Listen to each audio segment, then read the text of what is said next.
আসসালামু আলাইকুম। জান্নাত কুকিং চ্যানেলে সবাইকে স্বাগতম।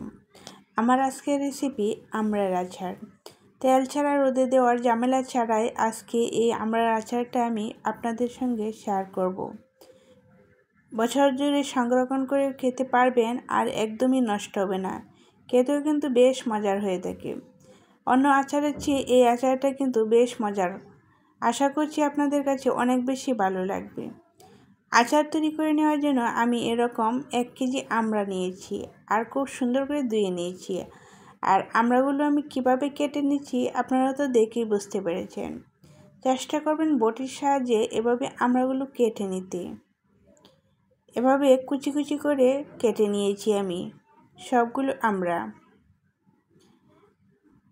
আপনাদের বোঝার সুবিধার্থে আমি কেটেও কিন্তু দেখিয়ে দিয়েছি। আর এগুলো খুব ভালো করে ধুয়ে পানি ঝরিয়ে নিয়েছি। এখন এখানে মিষ্টির জন্য দিয়ে দিচ্ছি 2 কাপ চিনি। এই আমড়াগুলো অনেকটাই টক, সেজন্য আমি মিষ্টির পরিমাণটা একটু বাড়িয়ে দিয়েছি। এই মিষ্টিটা কিন্তু খুব বেশি একটা মিষ্টি হবে না, ঠিকঠাকই হবে।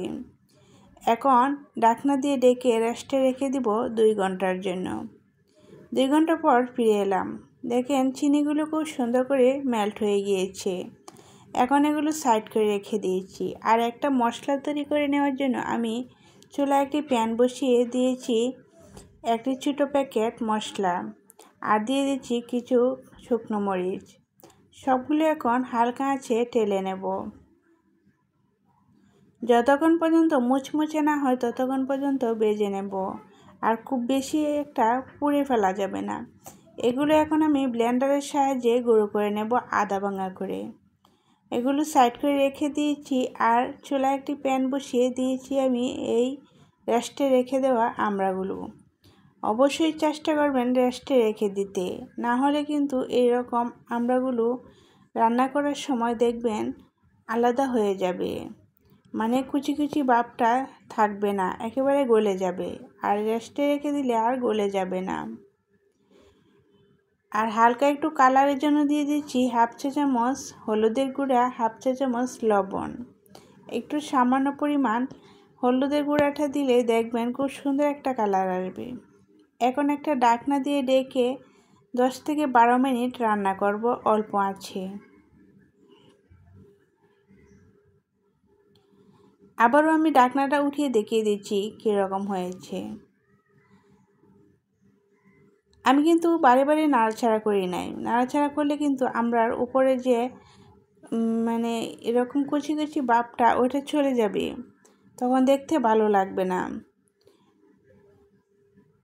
স্কিনটা একেবারে আলাদা হয়ে যাবে বেশি নাড়াচাড়া করলে। এখন আমি চুলাটা একটু বাড়িয়ে দিয়েছি আর দিয়ে দিয়েছি যে মশলাটা তৈরি করে রেখেছিলাম ওই মশলা থেকে আমি 1 টেবিল চামচ মশলা দিয়েছি। সম্পূর্ণ মশলাটা দিব না, তাহলে কিন্তু খেতে ভালো লাগবে না। যেহেতু এই আমড়ার আচারটা অল্প মশলায় আমি রান্না করে নেব, সেই জন্য আমি অল্প মশলাই দিয়েছি আর বাকি মশলাটুকু অন্য আচারের জন্য রেখে দিয়েছি। এখন এরকম হবে। আপনারা হাতে নিয়ে দেখবেন, যখন দেখবেন অনেক বেশি আটালো হয়ে গিয়েছে শিরাটা, তখনই বুঝতে পারবেন আমড়ার আচারটা একেবারে পারফেক্ট হয়েছে। তখনই কিন্তু চুলা থেকে নামিয়ে নিতে হবে। আর একটু শিরাটা রেখে দিতে হবে, বেশি শিরা রেখে দেওয়া যাবে না। আশা করছি আপনাদের কাছে অনেক বেশি ভালো লেগেছে আমার আজকের এই সহজ রেসিপিটা ভালো লেগে থাকলে একটা লাইক দিতে কিন্তু ভুলবেন না, আর বেশি বেশি করে শেয়ার করে দেবেন। আর আজকের রেসিপিটা কেমন হয়েছে অবশ্যই কমেন্টে জানাবেন।